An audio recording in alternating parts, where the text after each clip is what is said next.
Hello guys, I'm David Enemchuku and you are welcome to Carbonate. Today I'm going to be taking you or leading you through the process on how I practice and draw the eyes using a ballpoint pen.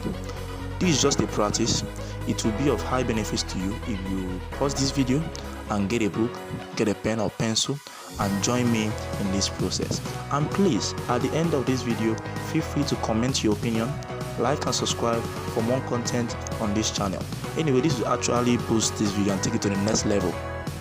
Thank you so much, and as you do this, may God bless you. Let's get to it.